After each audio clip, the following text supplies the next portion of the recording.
नमस्कार दोस्तों, आज हम लोग पढ़ेंगे शोषण के विरुद्ध अधिकार। भारतीय संविधान के भाग 3 और आर्टिकल 23 और 24 यानी 23-24 में यह प्रावधान किया गया है शोषण के विरुद्ध अधिकार, राइट अगेंस्ट एक्सप्लॉयटेशन।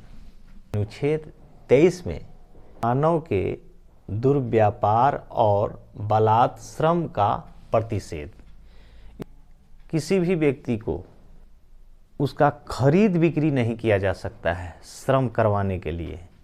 बलात् श्रम जो उसके इच्छा के विरुद्ध हो, कोई भी काम नहीं करवाया जा सकता है। पहले ये प्रावधान था, बड़े बड़े जमींदार, सेठ, साहूकार, राजा मजदूरों का खरीद बिक्री करते थे,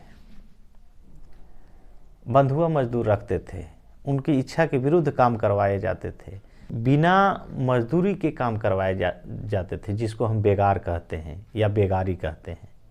अगर वो बीमार भी है, अगर काम है उसको, जमींदारों को या सेठ साहूकारों को, तब उसको काम करने जाना ही है हर हालत में। उचित मजदूरी भी नहीं दी जाती थी। तो ऐसे शोषण को रोकने के लिए यह प्रावधान किया गया है, यानी कोई भी व्यक्ति को जबरदस्ती बिना उसके इच्छा के काम नहीं करवाया जा सकता है, काम नहीं लिया जा सकता है और उचित मजदूरी दिए बिना काम नहीं कर सकते हैं या करवा सकते हैं। इसी प्रावधान के अंतर्गत महिलाओं के लिए, बच्चों के लिए ह्यूमन ट्रैफिकिंग नहीं की जा सकती है, मतलब उसका खरीद बिक्री नहीं किया जा सकता है। बंधुआ मजदूर रखे जाते थे, बॉन्डेड लेबर। तो बॉन्डेड लेबर क्या है भाई? पहले के ज़माने में सेठ साहूकार, जमींदार किसी किसान या मजदूर को ज़रूरत पड़ने पर उसको कर्ज देते थे। खाने के लिए नहीं होता था, इन लोगों को पढ़े लिखे नहीं होते थे, डरा धमका के काम करवाया जाता था, बहुत कम से कम मजदूरी दी जाती थी। 1 किलो आधा किलो अनाज दिया जाता था एक दिन के मजदूरी के लिए, और 12 घंटे 14 घंटा उसके यहाँ काम करना होता था। तो उतना बचता ही नहीं था कि वह कर्ज चुका सके, और वह उसका सूद मूर 3 महीना पर 6 महीना पर दुगना देना होता था। वो कभी चुका ही नहीं पाता था, और यह जोड़ना घटाना भी नहीं जानता था, सवाल भी नहीं करने का अधिकार था, और सीधे कहता था कि तुम्हारा अभी ये तो काम जो कर रहा है से सूदे में काम कर रहा है। अब बेचारा घूर के चला आता था, और यह कहा जाता था कि जब तक तू जिंदगी है तुम्हारा तब तक यहाँ काम करो, और तब उसको अगला पीढ़ी से फिर वही काम करवाया जाता है। यानी उसका गरीब का बेटा भी उसी के यहाँ काम करते करते मर जाता था, लेकिन वह कर्ज कभी नहीं चुकता होता था। उसी की पीढ़ी तक बंधुआ मजदूर बना करके रखा जाता था। ऐसे बलात् कामों को, बॉन्डेड लेबर को हमारे संविधान ने ये आर्टिकल 23 के तहत यह समाप्त कर दिया गया, और 1977 में बंधुआ मजदूरी को कानून बना करके समाप्त किया गया कि कोई भी व्यक्ति किसी को बॉन्डेड लेबर के रूप में नहीं रख सकता है। अनुच्छेद 24 के अनुसार कारखानों, होटलों और आदि जगहों में बालकों जो 14 वर्ष के नीचे और 6 वर्ष के ऊपर हैं, उसको काम पर नहीं लगाया जा सकता है। ईंट भट्ठों पर, चूड़ी फैक्ट्री में, छोटे मोटे वर्कशॉप पे, होटल पे, रेस्टोरेंट पे बच्चे काम कर रहे होते हैं। ये काम ज़्यादातर बच्चों से लिया जाता था और लिया जाता भी है, क्योंकि बच्चे एक देश का नागरिक है। आने वाला फ्यूचर में देश का एक हो सकता है कि वह साइंस वैज्ञानिक और राजनेता या देश का कर्णधार बने। तो इसके लिए उसका भी यह अधिकार बनता है, शिक्षा पाने का अधिकार और बचपन जीने का अधिकार।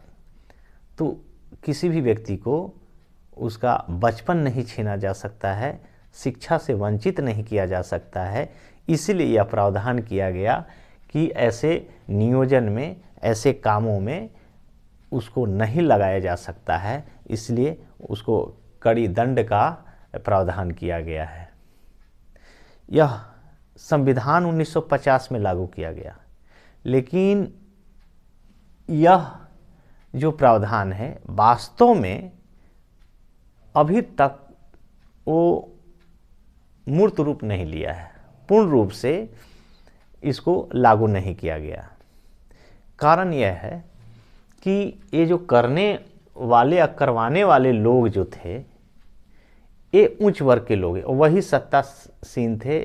जमींदार और बड़े लोग ही बड़े बड़े उच्च पदों पर गए और वो जानते थे कि अगर ये प्रावधान को लागू करेंगे तो फिर हमारा काम कौन करेगा, नौकर कौन बनेगा और उससे हम लाभ कैसे लेंगे।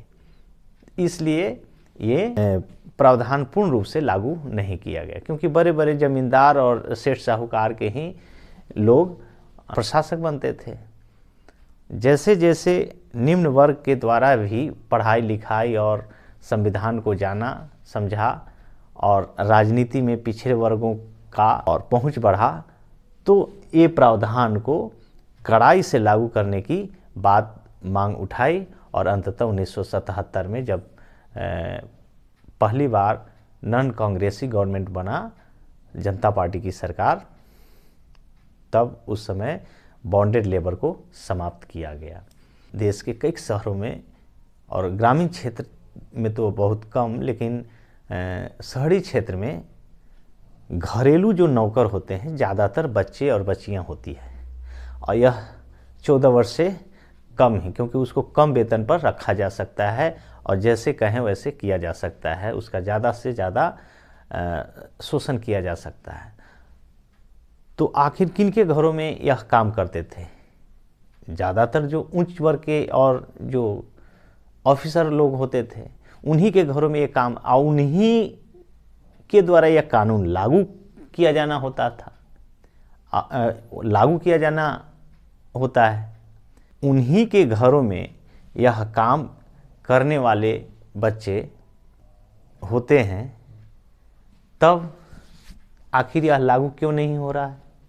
इसका मतलब है कि लागू करने वाले पूरे मन से इसको लागू नहीं कर रहे हैं, क्योंकि वो जानते हैं कि अगर लागू कर देंगे तो हम अपने घर में जो काम करने के लिए जो बच्चे कम मजदूरी पर हम काम करवाते हैं वो नहीं मिल पाएगा और ख़ुद अपना काम करना पड़ेगा या ज़्यादा मजदूरी देना पड़ेगा वयस्क को रखेंगे। तो से मामले आते हैं कि जो सामंती प्रवृत्ति के हैं, जो उच्च जाति के लोग हैं, शहरों में ग्रामीण क्षेत्रों से गरीबी का बेजा इस्तेमाल करके या उसके जो समस्याएं हैं, आवश्यकता है, उसको भांप करके मजबूरन में, मजबूरी में बाध्य करके काम करवाया जाता है, जबकि उसको ये प्रावधान को लागू करना है कि 6 से 14 वर्ष के बच्चों को काम पर नहीं लगाया जा सकता है। कई NGO बने हैं, कई सामाजिक समूह बने हैं कि ऐसे कानून को लागू किया जाए। बाल संरक्षण आयोग बना बच्चों को ऐसे कामों से बचाने के लिए, इसको अवार्डेड भी किया गया इस क्षेत्र में काम करने के लिए, लेकिन यह पूर्ण रूप से अभी सफल नहीं हुआ है।